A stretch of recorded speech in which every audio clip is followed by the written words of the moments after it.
Suite de l'événement du dimanche, émission un peu particulière consacrée aux européennes avec une deuxième tête de liste, Manon Aubry. Bonjour. Bonjour. Et merci d'avoir bien accepté. Différente de la précédente, je pense. Absolument, candidate de la France Insoumise, eurodéputée. 1 heure d'entretien avec à mes côtés pour vous interroger. Cette fois-ci, Arlette Chabot, bonjour, qui a fait son apparition. Et toujours François Langlais à mes côtés. Une émission que je vous rappelle à suivre en direct sur tous les réseaux sociaux TF1 Info. Commençons, Manon Aubry, cette émission par une actualité qui a été beaucoup commentée. Hier soir, le concours de l'Eurovision et la participation d'Israël a entraîné plus que des crispations et des polémiques, ce n'est rien de le dire. Est-ce que votre parti, Mathilde Panot en tête, qui a appelé à exclure la participation d'Israël à ce concours, est-ce que c'est votre rôle d'exiger l'exclusion d'un pays tel qu'Israël, de vous émisser dans un concours de chant ?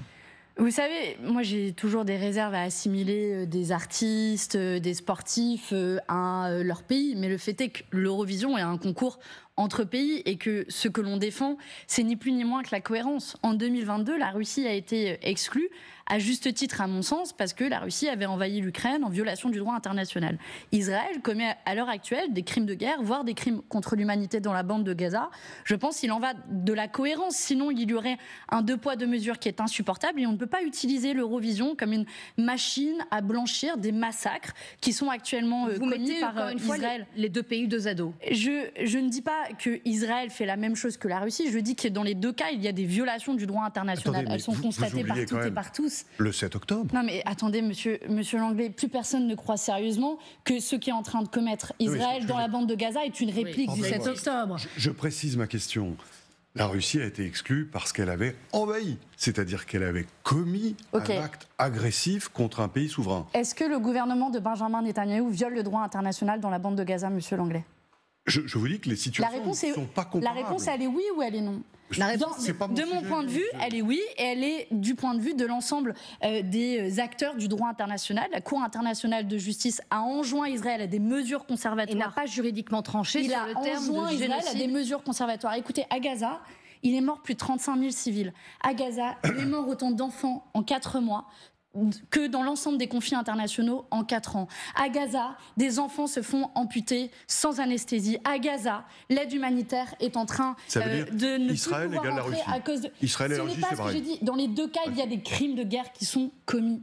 Et la cohérence veut la plus élémentaire. Il y a une causalité des événements qu'il faut aussi Monsieur respecter. Langlais, vous pensez sérieusement que ce qui est en train de se passer à l'heure actuelle dans la bande de Gaza n'est qu'une simple réplique des attaques terroristes du 7 octobre ? Je constate comme vous que ça s'est produit après, en réaction à ces pogroms. D'abord, monsieur Langlais, la colonisation de la part d'Israël en violation du droit international n'a pas commencé le 7 octobre, ça, que ce soit en Cisjordanie ou dans la bande de Gaza. Et la question de la participation d'Israël ne se posait pas l'année dernière. Ce sont des violations du droit international. Mais là, pardon, vous avez le pire massacre qui est commis. J'ai entendu sur d'autres chaînes, oui, on peut aussi inviter la Palestine, comme ça, ils peuvent aussi chanter dans l'Eurovision. Mais attendez, les Palestiniens, ils n'ont pas le cœur à chanter. Ils sont en train d'être massacrés. Et toutes celles et tous ceux qui voudraient détourner le regard, eh bien, je leur dis qu'ils portent une lourde responsabilité. Regardez, et moi, je suis fière de cette jeunesse qui s'est mobilisée, notamment à Malmö, en Suède, et qui a dit, oui, la question qui est posée n'est pas celle de la participation de cet artiste-là, spécifiquement, mais c'est la participation d'Israël. Et vous voyez que c'est très politique. Écoutez, quand vous avez des députés du Rassemblement national et des députés macronistes qui, ensemble, appellent à voter pour la candidate israélienne, évidemment... Et qui l'ont revendiqué, en effet, sur... Et évidemment que c'est politique. Soit dit en passant, il n'y a pas que sur ce sujet que les macronistes et l'extrême droite votent ensemble, ils votent aussi ensemble à l'Assemblée nationale contre la hausse du SMIC. Il ne s'agit pas de tout mélanger. On parle... Le candidat français, Slimane, François, au moment de la répétition hier, a eu des mots très simples pour dire, finalement, moi je voulais chanter depuis que j'étais tout petit pour la paix. Il a pris parti à sa façon dans ce débat, de façon très noble et convaincante. Ça vous a pas inspiré là, des commentaires élogieux sur sa position ? D'abord, j'observe que certains, notamment députés macronistes et d'extrême droite, avaient à cœur de soutenir davantage la candidate israélienne que la candidate française. Mais vous savez, l'Eurovision, c'est se voiler la face de ne penser que ça n'a pas une dimension politique.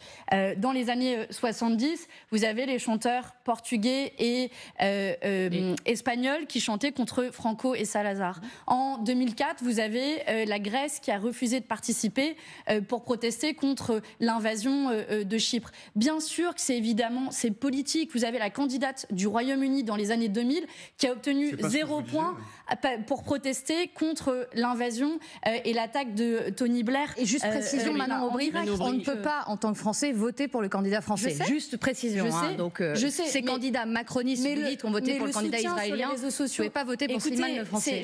Moi, je suis quand même frappée que des députés qui vont des macronistes jusqu'à l'extrême droite, en passant par Nadine Morano, ont fait du prosélytisme toute la soirée pour voter pour la candidate israélienne. Et après, on vient nous dire à nous que ce n'est pas politique, ce concours de l'Eurovision. Attendez 5 minutes. Moi, j'aimerais plutôt qu'ils passent du temps à essayer de faire voter pour, soit dit en passant, c'est payant d'envoyer un SMS pour voter pour l'Eurovision.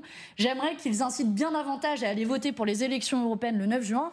Et vous savez quoi ? Le 9 juin, on aura des moyens d'action, notamment pour mettre fin au massacre dans la bande de Gaza. Ce que nous demandons, c'est un embargo sur l'envoi d'armes vers Israël pour que les armes françaises ne servent pas et les armes européennes à détruire très peu et massacrer d'armes françaises sont envoyées. Il y a 100 000 têtes de missiles qui ont été envoyées à Israël et d'autres États, comme le Canada, ont décidé d'un embargo sur l'envoi d'armes.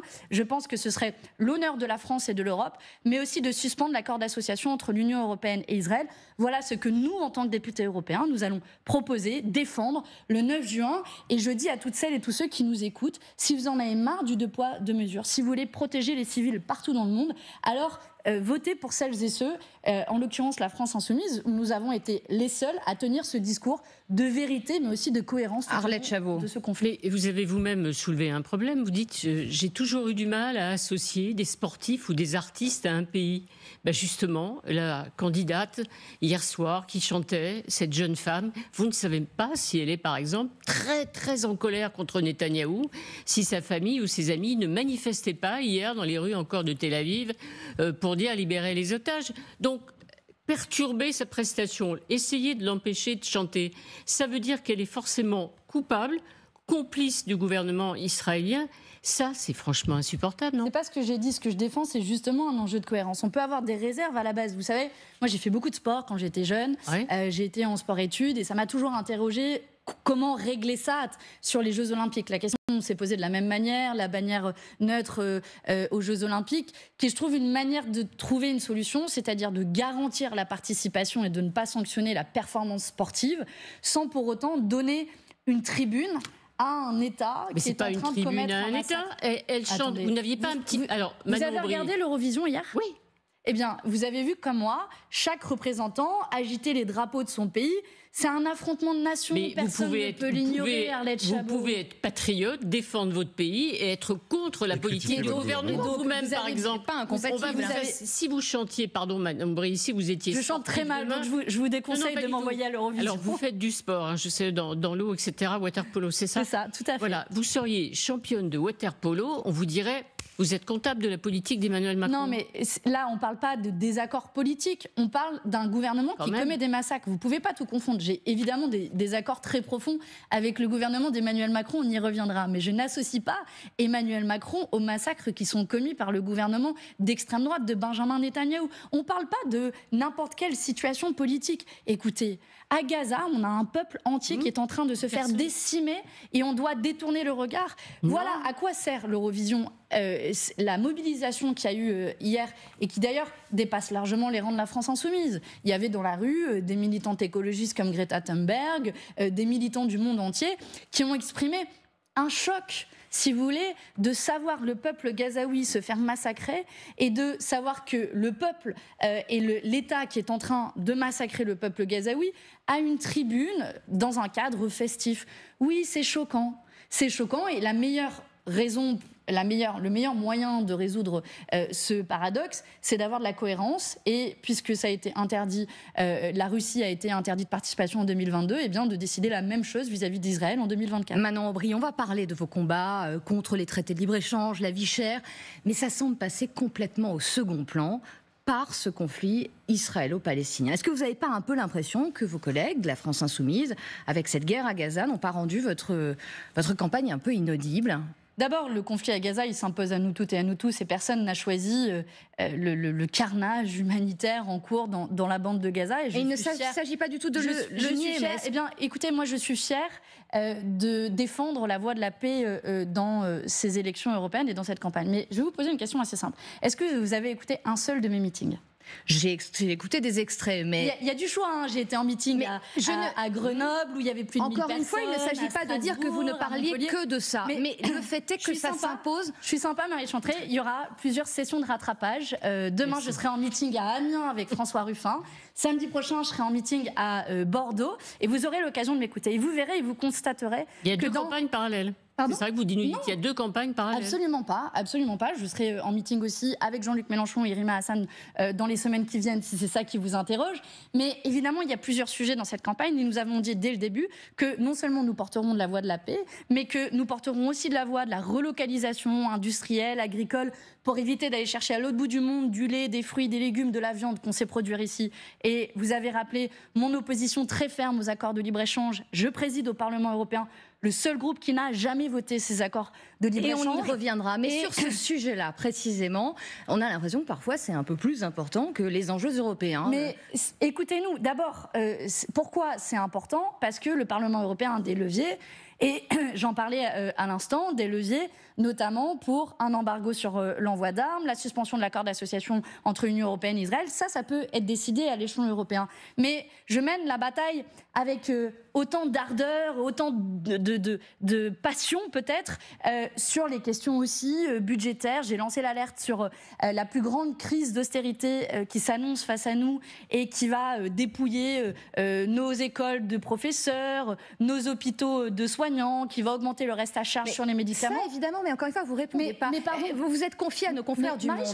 Vous dites, j'essaie de faire campagne sur mes sujets, je n'ai ni la maîtrise, ni le contrôle des propos de Jean-Luc Mélenchon. Est-ce que parfois, vous ne subissez pas, peut-être, mais Jean-Luc Mélenchon, c'est quand le dernier média qu'il a fait, Jean-Luc Mélenchon ? C'est vrai qu'il est assez absent, mais on l'entend et on le voit beaucoup sur les réseaux sociaux. Parce qu'il a la volonté de me laisser la place en tant que tête de liste. Et pardon, mais qui pose les questions ? Moi, je réponds aux questions que vous me posez. Et si vous me posez des questions sur Gaza, je ne détourne pas le regard et j'y réponds. Mais je vous invite à aller regarder ce que nous racontons par ailleurs. J'étais présente aux 20h de TF1, une excellente chaîne, puisque c'est le même groupe, je peux le dire. Absolument, dimanche dernier. Dimanche dernier, j'invite chacune et chacun à regarder mon intervention. Quand on me pose des questions sur d'autres sujets, j'y réponds. Et on vous posera d'autres questions. Et je fais aussi campagne, et je le dis, puisque manifestement vous me posez peu de questions là-dessus, je fais aussi campagne contre le racket social et la vie chère. Je fais campagne pour que les Françaises et les Français ne se laissent pas faire les poches par ce gouvernement qui a lancé un petit concours Lépine de comment on va... Rassurez-vous, on y viendra. François, je compte sur vous. Il nous reste 40 minutes d'émission. Avant qu'on ne vienne à ces sujets, encore une question justement sur... Je sais qu'ils vous sont chers en plus, monsieur. Bien sûr.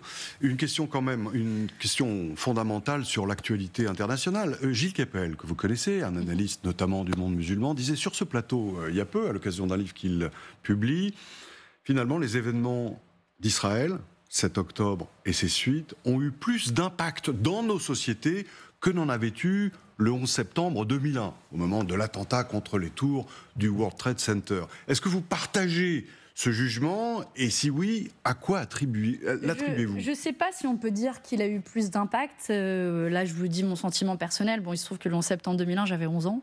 Mais je pense qu'on fait partie de cette génération quand même traumatisée de voir en direct des tours qui s'effondrent. Mais là, on est sur un conflit entre Israël et la Palestine qui dure, qui n'a pas démarré le 7 octobre, qui a démarré bien avant. Et on a un massacre sans précédent. Je veux dire, 35 000 civils morts en l'espace de quelques mois. 2 massacres sans précédent.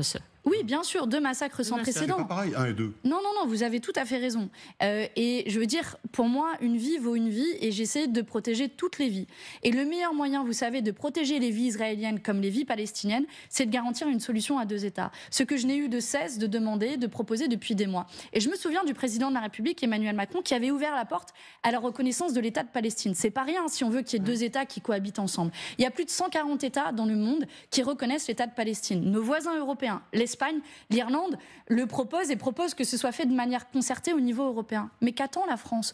Où est la diplomatie française qui je pense, dans notre histoire, à jouer un rôle comme une facilitatrice du dialogue. Franchement, en tant que députée européenne, de manière singulière en ce moment, j'ai honte. J'ai honte de mon pays qui continue à envoyer des armes. J'ai honte qu'on n'élève pas la voix pour dire au gouvernement d'extrême droite de Benjamin Netanyahou « Stop, ça suffit, arrêtez de bombarder les civils qui n'y sont pour rien ». Il y a une intervention du président de la République qui a téléphoné au Premier ministre israélien encore une fois la semaine dernière. Pourquoi ? Il y a même les Américains qui disent « Stop ». Biden dit « Pourquoi, dans ce cas-là, je vois que vous faites très bien l'avocate d'Emmanuel Macron. Non, pas du tout. Pourquoi ne reconnaît-il pas l'État de Palestine ? Pourquoi ne décide-t-il pas d'un embargo sur l'envoi d'armes vers Israël ? Pourquoi ne demande-t-il pas la suspension de l'accord d'association entre l'Union européenne et Israël, alors que l'Union européenne est le premier partenaire commercial d'Israël ?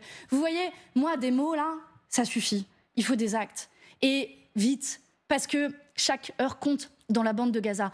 On a quand même des civils à qui on a dit, dans la bande de Gaza, allez vous réfugier, le gouvernement israélien leur a dit, allez vous réfugier dans le sud de l'enclave, à Rafah. Et là, à Rafah, vous avez 1,5 million de personnes, c'est pas rien, 1,5 million de personnes qui sont pris au piège et à qui on dit fuyez. Mais où ? La frontière est fermée au sud, l'aide humanitaire n'entre plus. Où est-ce que vous voulez qu'ils aillent ? Et donc, moi, je veux que mon pays, la France, ait cette voix qui compte dans la diplomatie internationale et dise et agisse pour stopper ce massacre. Vous l'avez dit, même le gouvernement des États-Unis, qui a été un partenaire de longue date, un allié de longue date, commence à arriver un peu à la raison où Joe Biden dit peut-être qu'on va arrêter d'envoyer des armes qui servent à massacrer le peuple gazaoui. Eh bien, dont acte, allons-y, allons plus loin. Œuvrons, je suis persuadée que si tous les États occidentaux, États européens et les États-Unis disaient au gouvernement de Benjamin Netanyahou, maintenant stop, on ne vous envoie plus une seule arme, vous n'avez plus de débouchés commerciaux, je suis sûre que le massacre s'arrêterait et qu'enfin on pourrait reprendre ce chemin diplomatique que nous devons reprendre, qui est celui d'une solution à 2 États pour que Israéliens et Palestiniens puissent vivre en paix et en cohabitation. C'est ce qu'on souhaite toutes et tous, je crois. D'un mot pour solder ce chapitre, il y a une grosse question qui se pose. On dit, de toute façon, l'intérêt effectivement pour Gaza, c'est aussi un intérêt électoral, c'est-à-dire faire voter les Français musulmans. On pose la question. Franchement, mais quel cynisme. Quand on regarde, non, mais je vous pose le cynisme, il peut se pencher. Non, mais quel cynisme. Alors, je vous pose la question, est-ce qu'il y a effectivement un intérêt électoral ? Mobiliser des jeunes qui ne vont pas beaucoup voter et aussi des Français musulmans. C'est la question d'un choix qui aurait été fait, qui peut se comprendre, ce qui n'enlève rien à la cause juste qui est de défendre évidemment le peuple gazaoui. Permettez-moi de répondre avec un peu de fermeté, parce que je pense que c'est d'un double cynisme. D'abord, c'est réduire nos compatriotes de confession musulmane dans notre pays à cette simple question.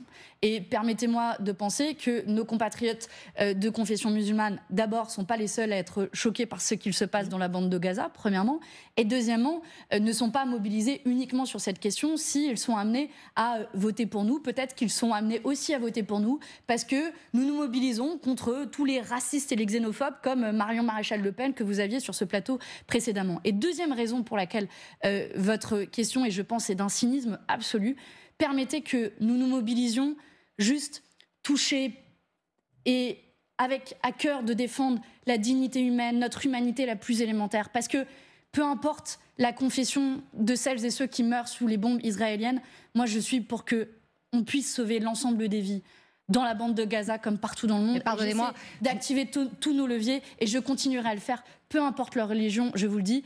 Et je commence à un peu à en avoir marre de cette question parce que finalement ça dit que on s'intéresserait à cette question pour d'autres raisons que celle de défendre la vie de civils. Moi, je vous le dis, je défends le droit international, je défends la vie de civils, quelle que soit la religion. Alors maintenant, stop à ces questions. Je me fais la défenseuse d'Arlette Chabot. Pardonnez-moi, mais certains de vos opposants vous accusent de clientélisme électoral, qu'ils le disent tel que.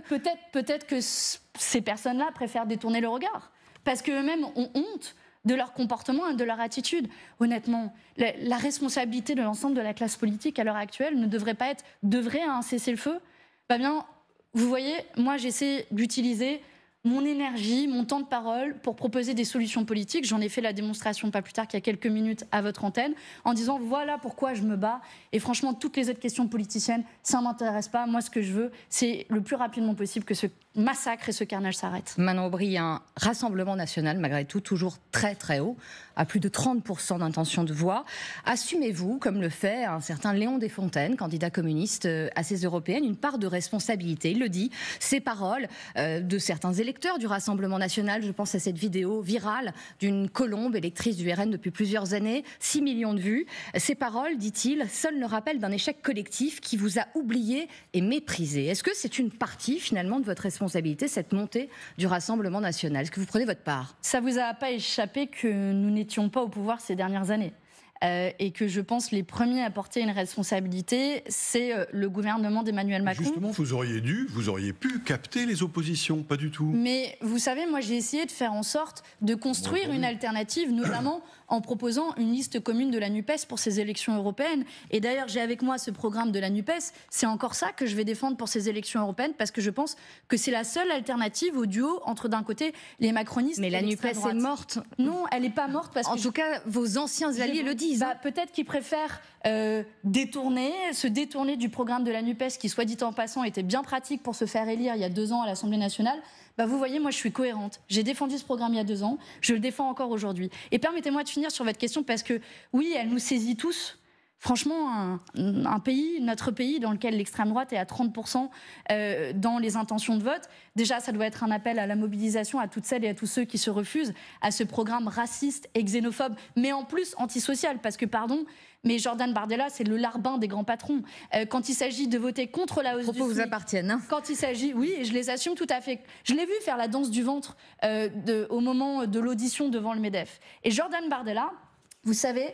Quand il s'agit de voter contre la hausse du SMIC, contre la taxation des super-profits et la taxation des super-fortunes, il vote main dans la main avec les macronistes. Mais aussi quand il s'agit de voter la loi immigration. Et quand j'ai vu le président de la République faire une petite suite de vidéos hier en disant « je lutte contre les extrêmes », pardon, il lutte contre l'extrême droite en reprenant mot pour mot son programme, notamment dans la loi immigration. J'ai un peu le sentiment qu'on a demandé à Jérôme Cahuzac ou à M. Balkany de lutter contre l'évasion fiscale. On se fout de nous. Et donc, face à ça, il faut une gauche de combat, ferme sur ses appuis, sur ses valeurs, sur son programme, qui propose une alternative. Et c'est ça aussi l'enjeu de cette élection du 9 juin, c'est de commencer l'après-Macron. Est-ce que vous voulez laisser les clés du pays à l'extrême droite ? Ou est-ce que vous voulez une gauche qui fait du partage des richesses, qui fait de la planification écologique et de l'action contre le réchauffement climatique, qui fait de la relocalisation de nos industries et de notre agriculture, sa boussole et ses objectifs politiques? Maintenant, c'est aux électeurs de trancher. Moi, je suis là pour essayer de les convaincre. François. Vous avez mis en cause récemment des candidats français et leur rémunération. C'était Valérie Ayé, c'était Raphaël Glucksmann, François-Xavier Bellamy. Vous expliquez, en gros, ils sont payés par les lobbies. En plus de leurs indemnités de parlementaires. Et puis, enquête faite, il s'agit pour Bellamy et Glucksmann de droits d'auteur, ce sont des auteurs qui ont reçu donc la rémunération de leur travail, et pour Madame Ayé, d'élus de parlementaires. Madame Ayé porte plainte, c'est ce qu'elle vous a dit, Marie, cette semaine, contre vous. Franchement, vous qui vous défendez justement d'éthique, est-ce que vous n'avez pas parlé un peu vite ? Absolument pas, et je vois que les macronistes, et Valérie Ayé la première, quand elle est à court d'arguments politiques, elle préfère le déplacer sur le terrain judiciaire. Non, sur le fond. Droit d'auteur. J'y arrive, monsieur Langlais, j'y arrive. Le fond du sujet, c'est que vous avez un député sur 4 au Parlement européen qui touche des rémunérations annexes. Et quand j'ai sorti ça, tout le monde me dit « mais attends, c'est pas possible, c'est illégal ». Non, c'est légal. Et parmi ces rémunérations annexes, vous avez aussi sur mon visuel, vous l'avez montré à l'écran, vous avez aussi des députés qui touchent des droits d'auteur, vous avez des députés qui touchent des indemnités d'élus. Moi, à titre personnel, je cumule des lobbies, des mandats. Et vous avez des députés qui touchent de l'argent de lobbies, d'États étrangers ou d'entreprises directement. Le et j'ai moins fait une qu'on puisse proposition. attendre de vous, c'est de faire le départ entre ceux qui touchent de l'argent des entreprises et ceux qui touchent de l'argent de leurs fonctions électives, voire de leurs droits d'auteur. C'est pas du tout la même chose. Monsieur Langlais, j'ai fait une proposition très simple, c'est que chacune et chacun des têtes de liste pour les élections européennes s'engage à ce que l'ensemble des élus de sa liste ne reçoivent le moindre euro, le moindre centime de ce qui pourrait représenter un conflit d'intérêts. Et j'observe que Valérie Ayé refuse de s'engager sur le sujet. Pourquoi ? Que cache-t-elle ? Que veut-elle masquer ? elle masque à la fois son vote contre cette proposition qui est pourtant de bon sens et que j'ai fait pas plus tard qu'il y a quelques semaines à la dernière session plénière du Parlement européen. Et Madame Hayet cache aussi des rémunérations annexes très généreuses que reçoivent certains députés de son groupe. Je pense par exemple à un autre député que j'ai mis sur mon visuel. Mais les trois que vous citez ne sont pas dans ce cas-là. Guy Verhofstadt. Et vous mettez en cause Monsieur leur Langlais, probité. écoutez-moi d'aller jusqu'au bout. Oui, je remets en cause leur probité. Guy Verhofstadt qui reçoit plus de 130 000 € de la part d'entreprises. Vous trouvez ça normal? Ça n'est pas lui dont vous avez parlé. Ça n'est pas lui dont on parle. Eh bien, j'ai parlé de toutes ces rémunérations annexes-là. Vous en avez cité 3 qui ne sont pas dans ce cas-là. Remettez mon visuel à l'écran, vous verrez qu'il y a une diversité de situations dans les rémunérations annexes. Justement, ça n'a rien à voir, c'est ça le problème. J'ai fait une proposition qui est très simple, qui est celle d'interdire les rémunérations annexes qui posent des conflits d'intérêts. Chacune et chacun pourra dire, il pourra justifier si sa rémunération annexe pose un conflit d'intérêts ou non. Et la réalité, vous voyez, c'est que moi j'en ai marre de tous ces députés, notamment après le plus gros scandale de corruption qui a émaillé l'histoire de notre institution du Parlement européen, le Qatargate. Vous vous souvenez des parlements européens, dont une vice-présidente socialiste qui a pris des centaines de milliers d'euros du Qatar pour influencer la loi européenne. Vous faites de l'amalgame. Et non, je ne fais pas de l'amalgame. Si. Monsieur Langlais, je me souviens, après ce scandale, si vous mettez ça jusqu'au bout, après ce scandale, les députés sont venus, tous la main sur le cœur dans l'hémicycle, en disant « plus rien ne sera jamais comme avant, on va changer les règles ». J'ai proposé d'interdire les rémunérations annexes qui posent des conflits d'intérêts. Et bien au moment où il a fallu changer les règles, j'étais bien seule à le proposer. Et moi je suis contente de faire parler de cette proposition dans cette campagne, et je dis aux gens, si vous voulez faire primer l'éthique contre le fric, si vous voulez envoyer des députés incorruptibles au Parlement européen, alors vous savez ce qu'il vous reste à faire. Je suis la seule à m'être engagée à ce qu'aucun de mes élus ne reçoive de rémunération quitte à mettre en pâture des noms qui n'ont rien à voir avec cela. C'est pas mettre en pâture, chacune et chacun pourra dire s'il est concerné ou non par cette situation. Vous avez reçu la plainte de Valérie Hayet ou pas encore? Je n'ai pas reçu la plainte de Valérie Hayet. Et tiens, je vous fais une proposition. Plutôt que de dépasser le terrain sur le débat sur le terrain judiciaire, qui est un peu la tendance des macronistes en ce moment, je fais une proposition, un débat à Valérie Hayet, où on débat du sujet de l'éthique en politique et de comment recréer de la confiance dans les institutions européennes où l'opacité est la règle. Je suis sûre qu'LCI sera ravie. L'invitation est effectivement lancée. L'appel corrompus. Vous avez dit les députés corrompus ou pas? Ils ne sont pas corrompus, ceux-là, parce qu'ils ont touché des droits d'auteur. C'est ça qui ne va pas. C'est insupportable de dire ça. Je viens de vous dire que toutes les rémunérations annexes ne se valent pas.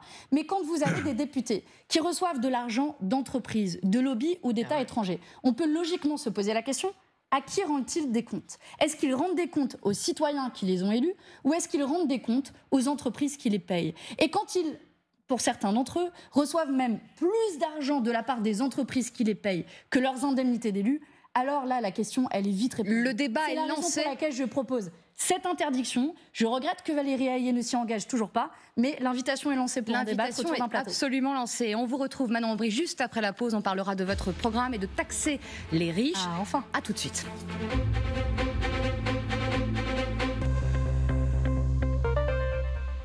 Toute la puissance d'un aspirateur Dyson pour désormais laver les sols durs. La nouvelle brosse lavante utilise de l'eau claire en continu pour laver les taches et enlever les débris. Un seul appareil pour tout votre intérieur. Le nouvel aspirateur Dyson V15 Submarine lave désormais les sols durs. Rendez-vous sur Dyson.fr et dans nos boutiques. Pour certains, le bonheur, c'est de tout posséder. Pour d'autres, il s'agit de tout partager. Pour nous, le bonheur, c'est de tout donner. Pour être certain de n'avoir que le meilleur. Pour vos demandes particulières ou bien extravagantes, nous avons toujours le bon produit, celui qui vous correspond, car nous sommes heureux quand vous l'êtes. Maxiso, tout pour vos animaux. En train d'écrire, toujours en train d'écrire. Oh, où il est passé? Toc toc. Qui est là? Personne. Ça suffit. Offre une pause à ta voix intérieure avec Frident. Frident, ça va mâcher. Les aligneurs Dr Smile ont été conçus pour vous faire sourire. Ils redressent vos dents en 4 à 9 mois. Conçus à partir d'un matériau de haute technologie, ils sont transparents et très efficaces. Rendez-vous sur drsmile.fr. Ce produit est un dispositif médical. Ah, les accrochages. Désolé, j'ai bien Certains se disent que des frais de réparation, ça mettrait un coup au budget vacances. Certains se disent que la meilleure façon de ne pas se ruiner, c'est encore de réparer soi-même. Et d'autres s'imaginent combien ça leur coûterait. Aujourd'hui, personne n'a les moyens d'avoir un accrochage. Merci Cerise. Mais avec Groupama, roulez tranquille. En cas d'accident, aucun frais de réparation n'est à avancer en faisant appel à nos garages partenaires. Pour dépenser moins en chauffage, Camille vient d'adopter un chien. On remercie les efforts de Camille et de nos 1 million de clients qui participent activement à mon programme Pour Agir d'Engie. Le premier programme qui récompense ceux qui consomment moins d'énergie au quotidien. J'agis avec Engie.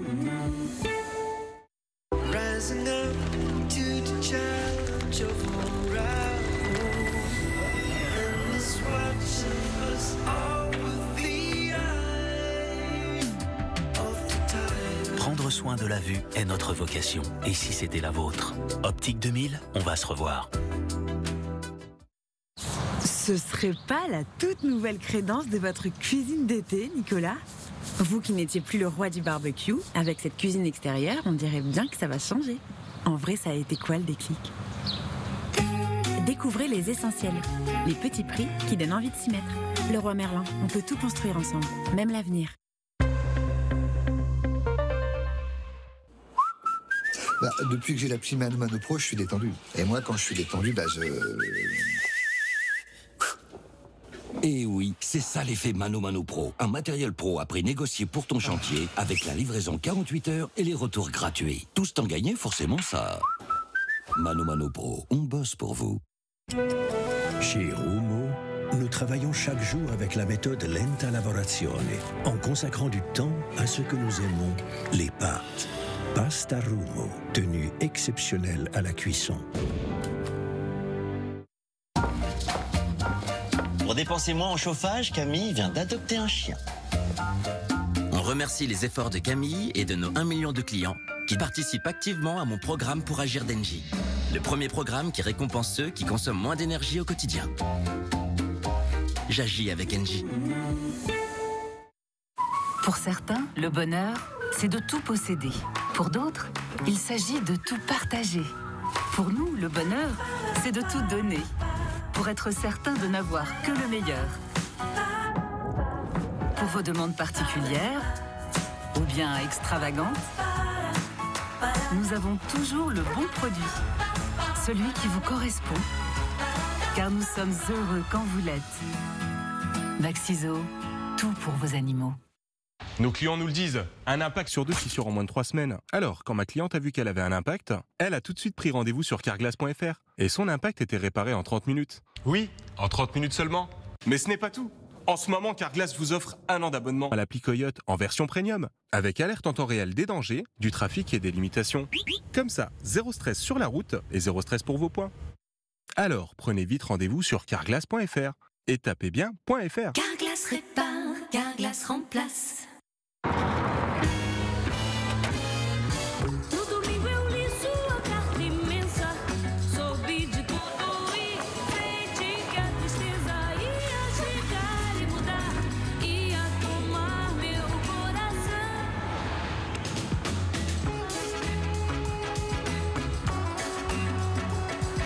Dacia Jogger est à partir de 235 € par mois. En ce moment, 3 mois de loyer offert.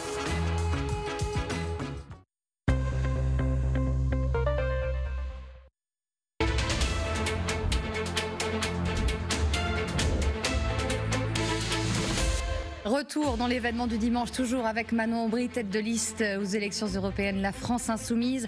Votre affiche et votre slogan pour ces européennes, la force de tout changer. Il n'y a rien à garder dans cette Union européenne telle qu'elle existe aujourd'hui, Manon Aubry?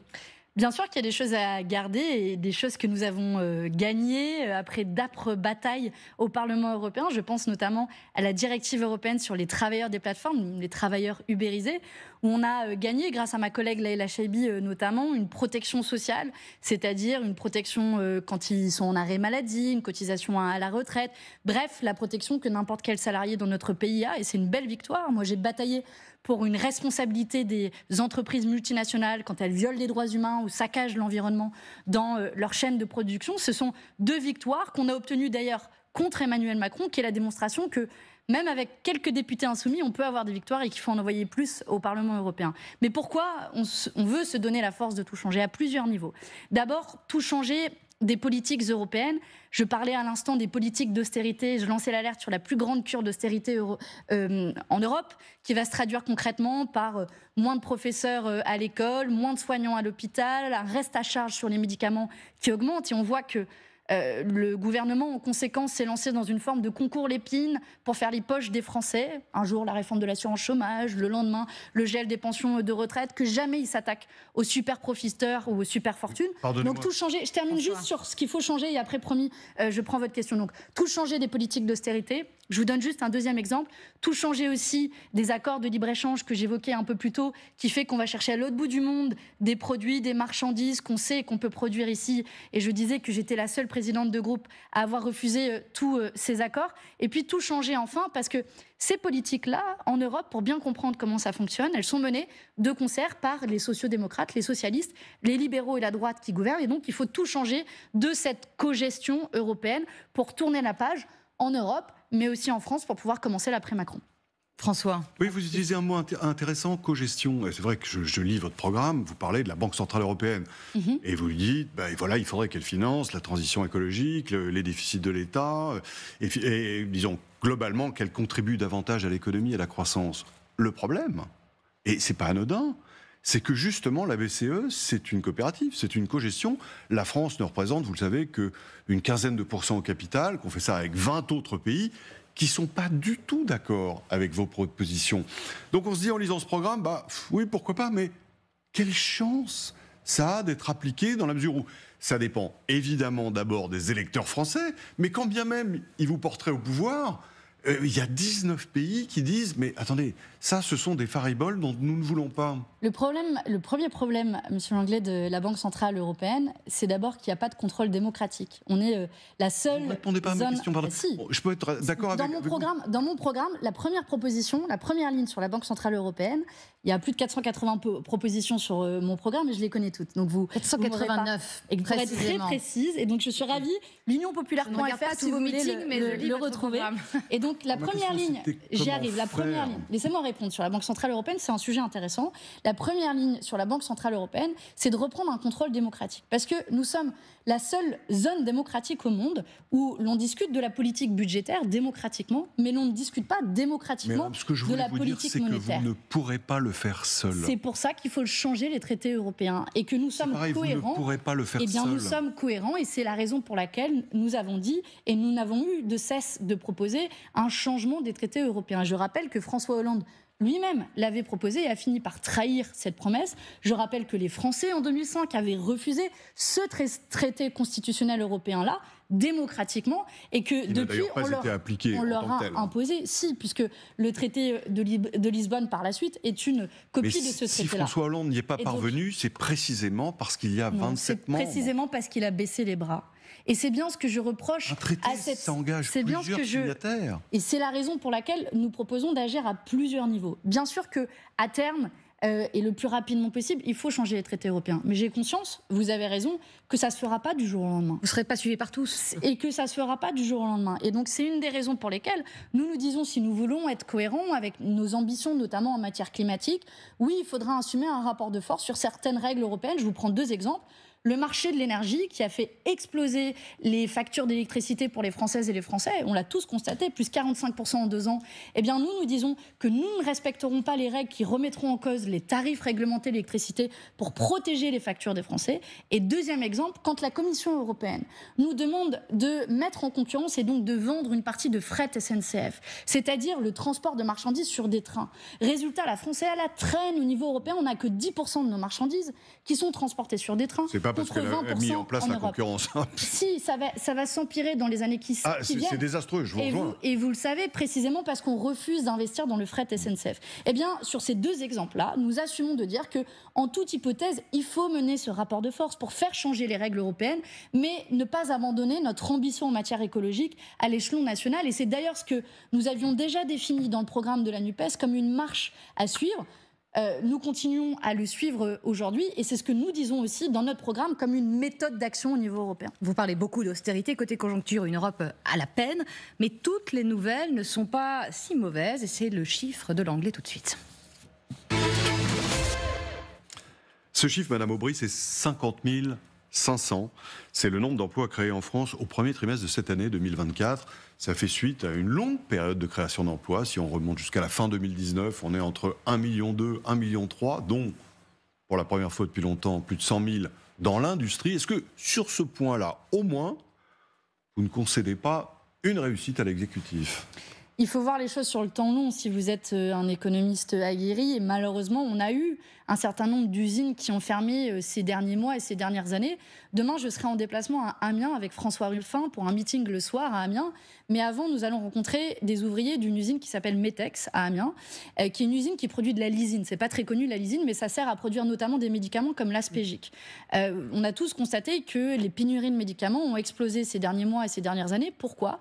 Parce qu'on s'est rendu dépendant de l'étranger. 80% des principes actifs de médicaments sont produits en dehors de l'Union européenne. Et je vous donne un exemple concret. Cette usine, Metex, elle risque de mettre la clé sous la porte parce que la France et l'Union européenne l'abandonnent. Je pourrais vous parler de l'usine Duralex, qui est une usine qu'on connaît tous, nos verres qu'on avait à l'école, à la cantine. La grande verrerie, oui. Exactement, et qui est en train là aussi de mettre la clé sous la porte, notamment à cause des coûts de l'énergie, raison pour laquelle le marché de l'énergie est problématique, je l'évoquais à l'instant. Je pourrais vous parler des usines de panneaux solaires, que ce soit Photowatt, par exemple, à Bourgoin-Jallieu. Vous dites c'est pas mal, mais c'est pas assez. Mais c'est loin d'être assez, parce que on a été un peu l'idiot utile du village mondialisé. On a multiplié les accords de libre-échange, c'est-à-dire, pour que les gens comprennent bien, on a abaissé les barrières douanières. Donc tous les produits qui viennent du monde entier sont favorisés sur notre marché à nous.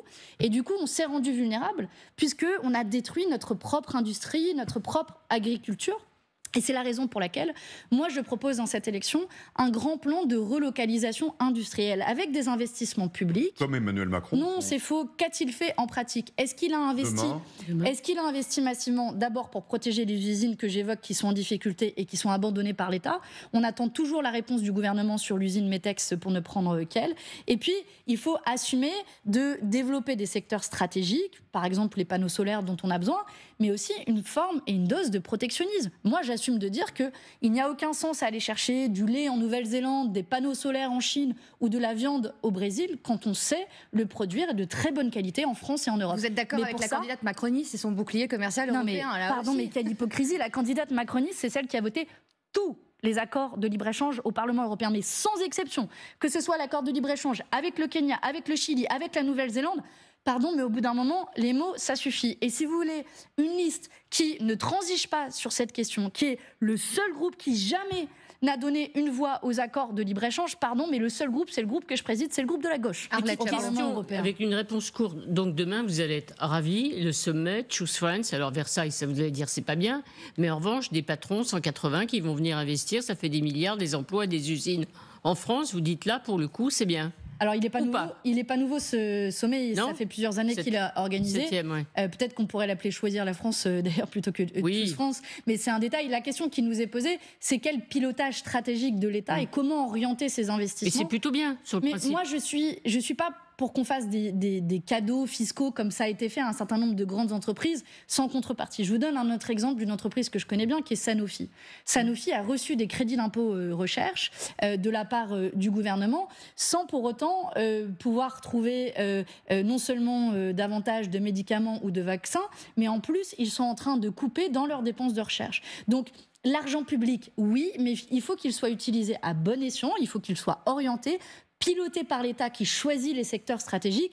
Et jusqu'à présent, pardon, mais Choose France, c'est plutôt la main libre du marché qui a prévalu. On évoquait les propos du chef de l'État qui s'adressait sur ses réseaux sociaux à ses abonnés. Il a beaucoup parlé de défense européenne et de guerre en Ukraine, où il dit « Se joue là-bas la souveraineté et l'intégrité du territoire de ce pays hier, mais se joue aussi l'état de droit, nos règles communes. Et si on laisse faire, en Ukraine, c'est la loi du plus fort. La défense européenne, vous en parlez un peu ?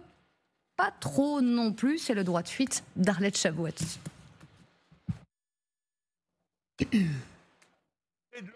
Ça va être le droit de suite. Allez-y, Arlette. Alors, vous êtes la liste qui incarne la paix, hein, c'est ce qu'a dit Jean-Luc Mélenchon. Jean-Luc Mélenchon, effectivement, a dit au fond que l'Union européenne avait trahi parce que l'Europe proposait la paix. Aujourd'hui, on a la guerre, mais la guerre, c'est la faute de qui ? C'est la responsabilité de Vladimir Poutine, c'est pas la faute de l'Union européenne ? Bien sûr que c'est la responsabilité unique, même, de Vladimir Poutine. C'est lui qui a attaqué l'Ukraine, qui a violé le droit international. Maintenant, la question qui nous est posée à nous, Européens, c'est comment essayer de trouver une issue à ce conflit évidemment aider et soutenir l'Ukraine, mais aussi faire en sorte que cette guerre s'arrête le plus rapidement possible. Dans votre programme, vous faites allusion à la défense européenne. Pas beaucoup, hein. Vous dites la construction européenne s'est faite sur une promesse de paix, ça on a compris. Et aujourd'hui, la défense européenne n'a aucune réalité en dépit de 20 ans de bavardage. Donc aujourd'hui, quand le président de la République et d'autres disent qu'il faut effectivement bâtir une véritable défense européenne, là aussi vous dites ça va dans le bon sens, on va sortir des bavardages. La question qui nous est posée, c'est une défense européenne pour quoi faire ? Est-ce qu'aujourd'hui, oui, mais est-ce qu'aujourd'hui, il y a une politique diplomatique commune aux 27 États membres de l'Union européenne ? Je vous donne un exemple. Sur le sujet de l'attaque d'Israël en Palestine, un tiers des États européens avaient initialement voté pour un cessez-le-feu, un tiers s'était abstenu et un tiers avait voté contre. Donc il n'y a pas d'unité en matière de politique de défense. Vous voulez leur imposer une position ? Non, au contraire, c'est précisément... je parle, vous savez, en diplomatie, il y a un peu de pragmatisme, de réalité des faits qui s'impose à nous. Et c'est précisément ce que je veux vous démontrer, c'est qu'à ce jour où je vous parle, il n'y a pas de politique diplomatique commune. Donc ce que je propose... C'est diplomatique. On propose, est-ce qu'il faut effectivement pour avoir une défense commune. Pour avoir une défense européenne commune, il faut une diplomatie commune. Sinon, elle sert à quoi cette défense européenne ? Elle sert quels intérêts ?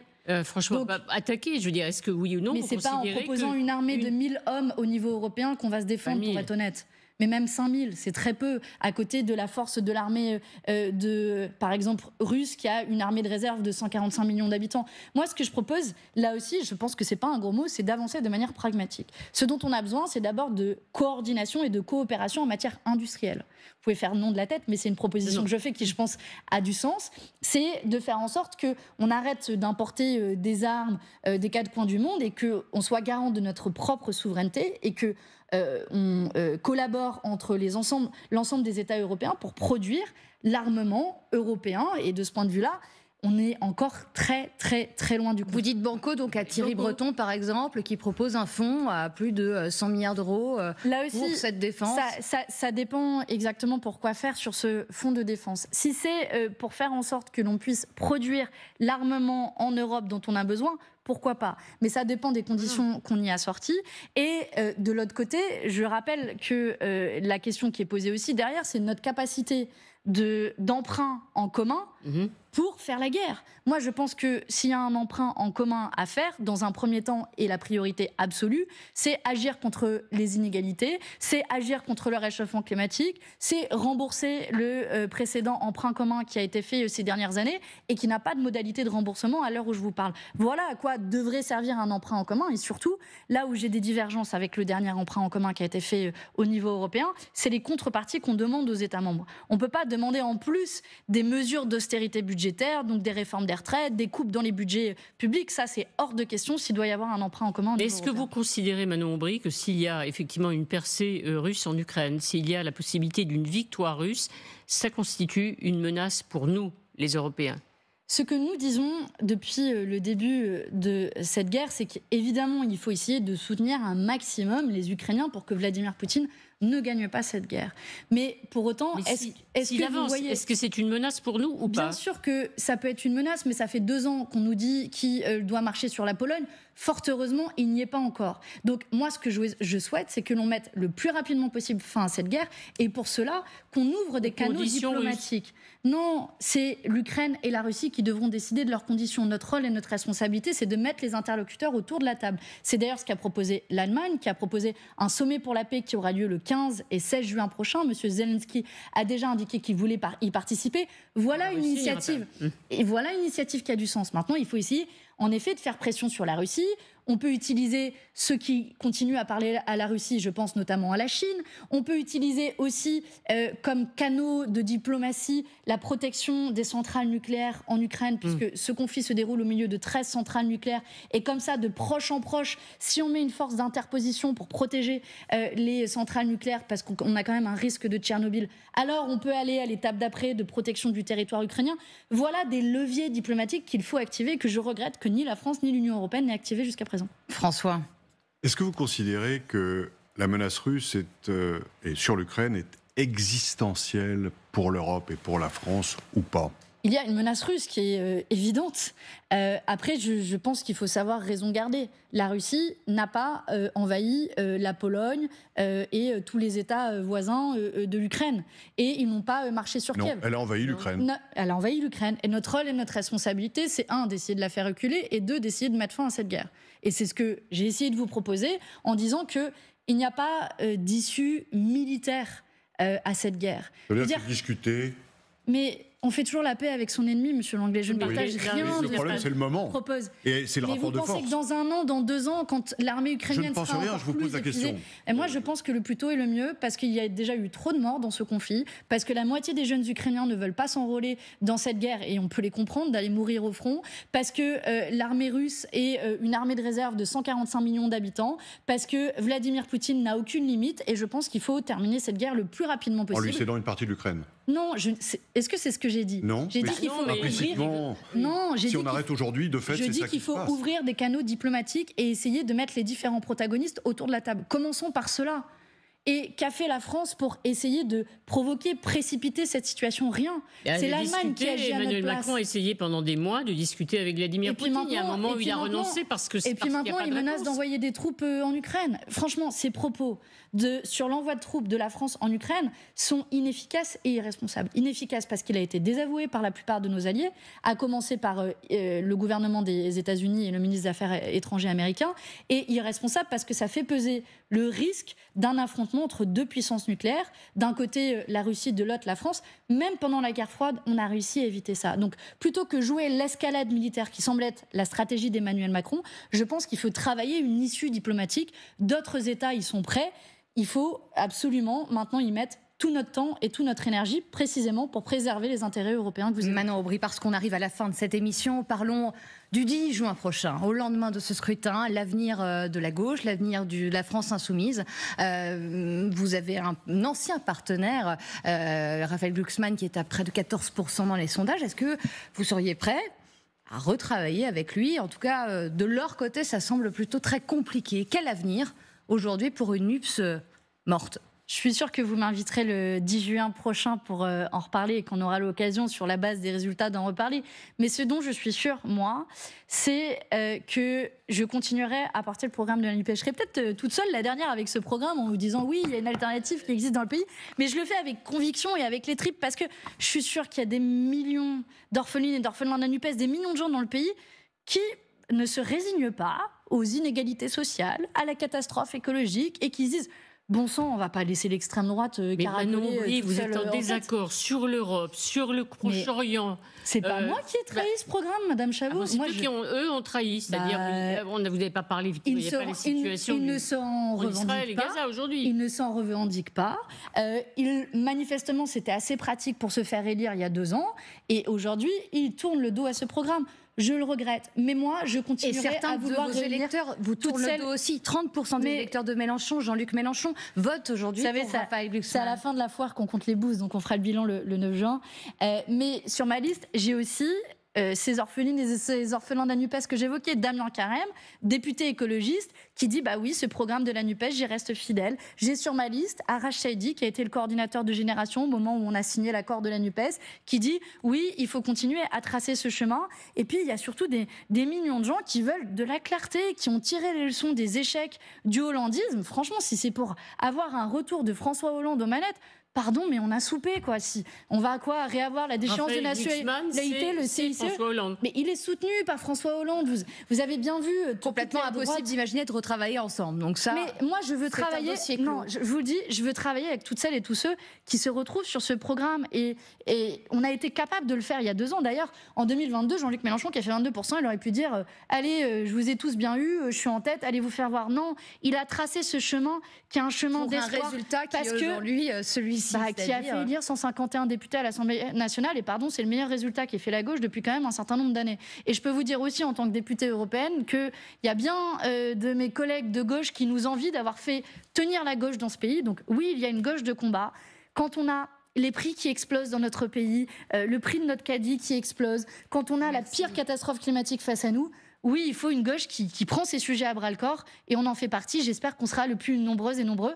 Et le 10 juin, je serai encore là avec mon programme en disant OK, cap sur 2027, l'après Macron. Merci Manon Aubry. On vous retrouvera sur l'antenne de LCI le 21 mai prochain pour le grand débat des têtes de liste animé par David Pujadas. On évoquait Vladimir Poutine. Regardez, à suivre, un grand documentaire Poutine et les présidents français de Bertrand Koch.